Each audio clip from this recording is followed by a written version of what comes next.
This is Hollywood.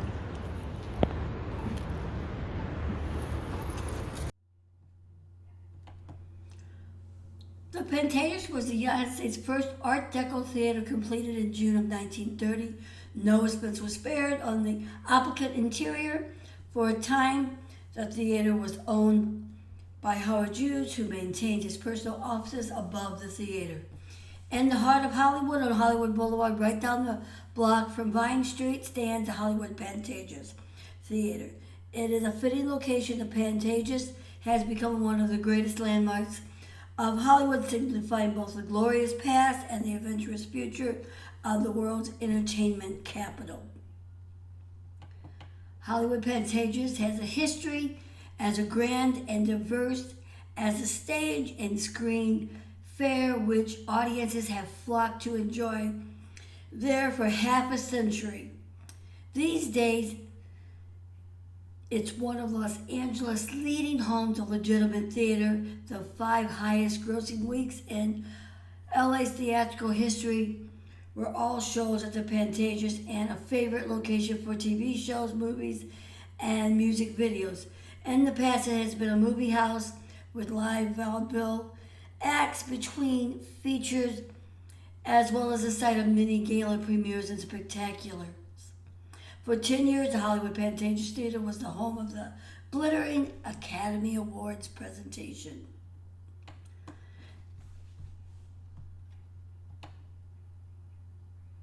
Now the Hollywood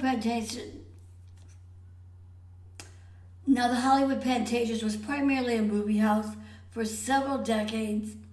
In 1949 came Howard Hughes, acquiring the theater through RKO, changing the name to RKO Pantages and setting up offices there. His upstairs apartment and screening room are today the theater's offices, and Howard Hughes' ghost is among several rumored and frequent the building once the audience leaves. I felt it. I knew I could feel a ghost in there. I knew it. All over that place there's a ghost walking. Starting in 1953, television cameras brought the Oscars and the Hollywood Pantages Theatre to America's living rooms. Its hosts include such notables as Fred Astaire, Danny Kaye, Bob Hope, and Jerry Lewis. Frank Sinatra was honored as Best Supporting Actor in 1954, receiving one of 8 Oscars awarded that year From Here to Eternity. Grace Kelly took home her award as Best Actress for Country Girl in 1955, just a year before she left Hollywood to become Her Serene Highness Princess Grace of Monaco.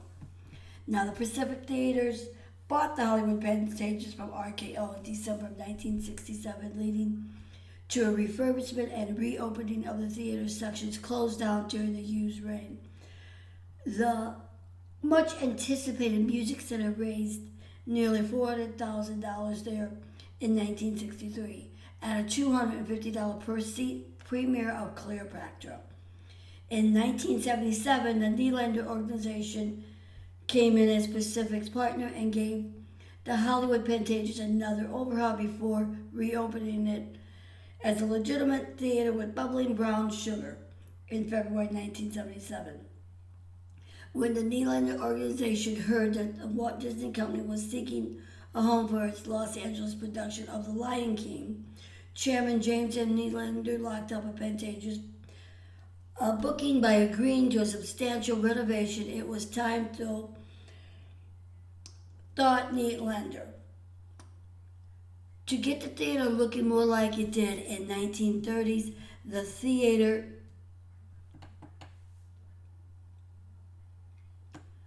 was restored to its original luster in time for the highly anticipated premiere of Disney's The Lion King. Best place to see a play. Oh, the place is awesome. And I saw The Lion King there. It's the sound, the ambiance, the classic Hollywood was there.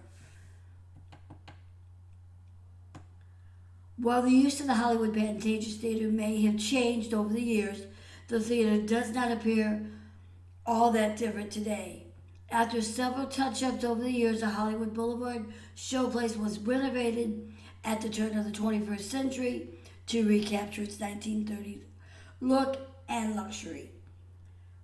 When the theater reopened in September of 2000, some 300 people had repainted nearly every inch of the theater, restored its outer lobby and missing chandeliers, refurbished its walls, and prepared it for the new century. Enjoy the rarely known facts about this historic and Hollywood venue, the Pantages.